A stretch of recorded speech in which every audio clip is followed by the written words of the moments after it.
Welcome to Madhumita's food court. সঙ্গে আছি আমি মধুমিতা। আজকে আপনাদের একদম ইন্ডিয়ান স্টাইলে আমি স্যান্ডউইচ বানিয়ে দেখাবো। খুব কম সময়ে সকালে আপনারা এরকম স্যান্ডউইচ বানিয়ে নিতে পারেন ব্রেকফাস্টে। এখানে আমি নিয়ে নিয়েছি স্প্রিং অনিয়ন।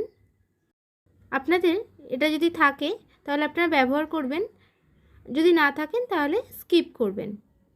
স্প্রিং অনিয়নটাকে একদম ছোট ছোট করে কুচিয়ে নিয়েছি। আমি এখানে ক্যাপসিকাম নিয়ে নিয়েছি, ঠিক এরকম পাতলা পাতলা করে একটু লম্বা করে কেটে নিয়েছি।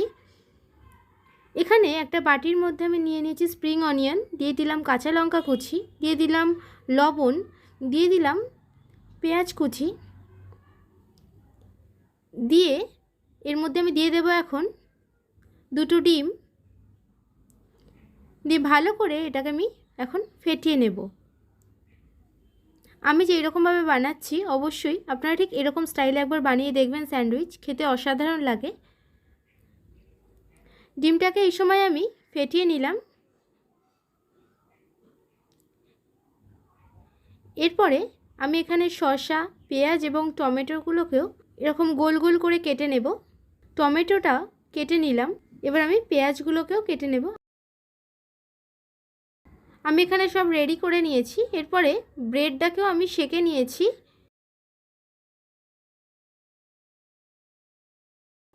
এখানে আমি বাটার নিয়ে নিয়েছি, প্যানের মধ্যে দিয়ে দিলাম ডিমটা,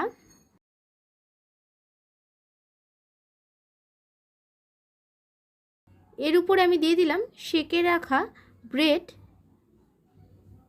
আমি এখানে দুটো পাউরুটি দিলাম, দিয়ে ভালো করে এটাকে এখন আমি ফোল্ড করে দিচ্ছি।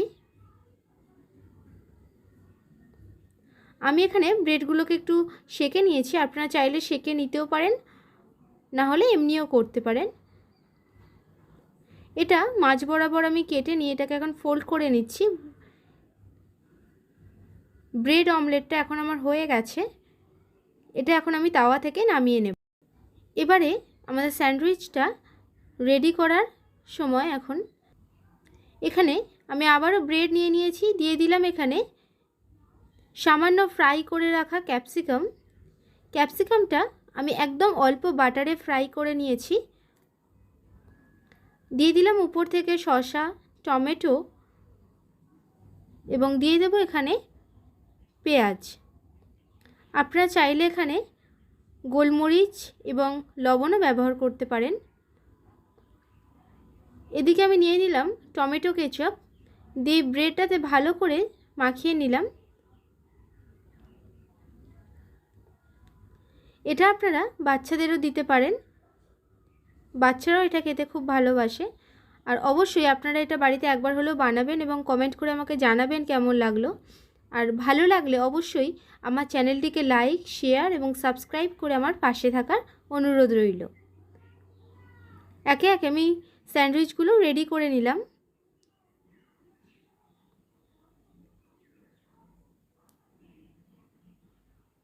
এই নতুন ধরনের স্যান্ডউইচ আপনাদের বানানোর জন্য রিকোয়েস্ট রইল। আপনাদের কেটে দেখিয়ে দিচ্ছি এটা কেমন হয়েছে।